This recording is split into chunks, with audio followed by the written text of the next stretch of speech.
right, I said, I think we can sell 500,000 copies.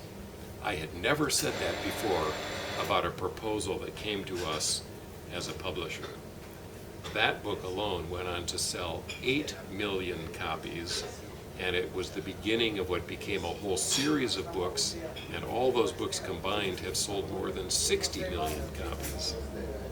So I look back as with a certain amount of personal pride that I saw in that book concept something that I thought was going to be very popular, and it was.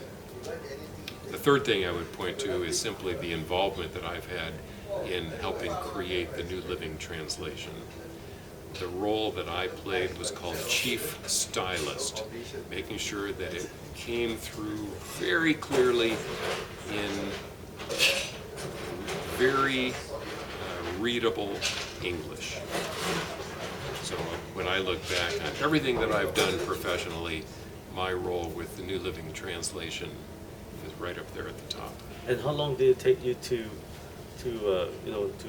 be a chief stylist in trying to ensure that every word was perfect?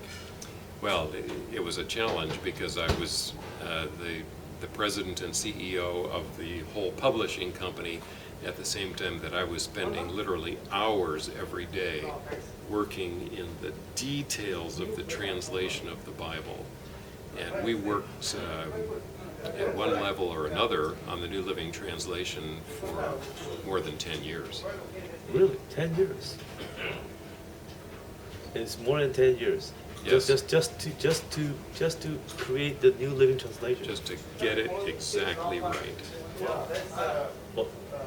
And have you managed to manage your anger or something? It is very frustrating. There were times that it got pretty intense, but sometimes you just have to push the books and manuscripts away and sit back and take a few deep breaths and get home for dinner to see my kids. So, and can I safely say that is that how your dad learned anger management from? I mean, yeah, my father was a very gentle person, and I think I inherited that from him. Amazing. I wish I had done that job, but maybe I would not even fit the bill.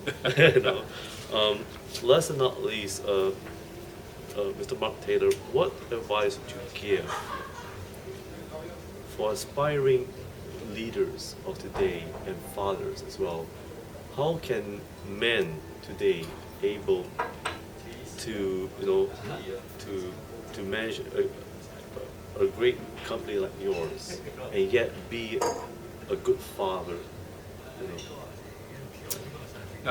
Being a good father is something you have to commit yourself to. It's more than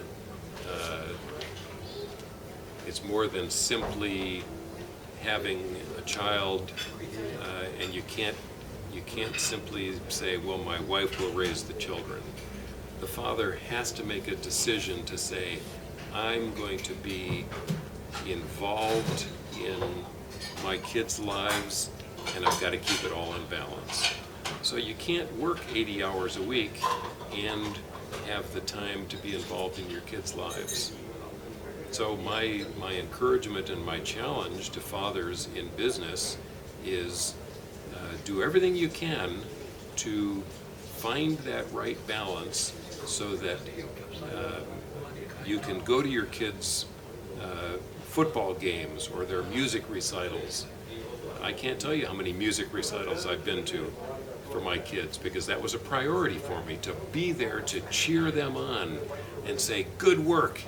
And now I go to my granddaughter's music recitals to cheer them on and say, good work. You have to keep it in balance. And speaking about balance, what future do you see for Tyndale's house, publishers, and between the balance of eBooks and print? Well, Robin, this is an interesting time for all publishers because we're going through some kind of transition from physical printed books to eBooks. And Tyndale House is in the forefront, along with many other publishers, of making all of our products available in ebook format. Because if you, as an individual reader, want to buy a Tyndale book, but you want it on your Kindle or your iPad, we want to make sure that it's there for you in that format. But that's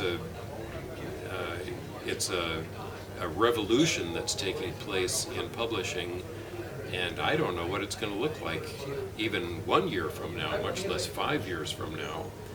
Will books, printed books disappear? I don't think so. But will ebooks represent 50% of the way people read? I just don't know. So at this point, we continue to publish physical books, but we also make the same content available in ebook format. As a great chairman, do you have any plans for any succession? Would your grandchildren or your children be, would you see them taking your position sometime in the near future? That's a very interesting question, Robin, and the best answer I can give is I don't know. I have a chief operating officer who works alongside me, and he does a great job of coordinating most of the day-to-day activities of running the business. I do have one son of my 5 kids, one son who works at Tyndale House with me, and it isn't clear to me yet what role he might play on into the future. And speaking about the future, Mr. Mark Taylor, thank you for joining me here at the National Critics' Choice. And it's been a real honor to meet a man who has done so much, for the world with the Word of God, which is known today as the Living Bible. And thank you, folks, for joining me here at the National Critics' Choice at Robin Stienberg. Please enjoy your week ahead, and do remember to take care of your family first, other than your job. Thank you, sir. All right, thank you. I'm sorry. It's All right, David, you're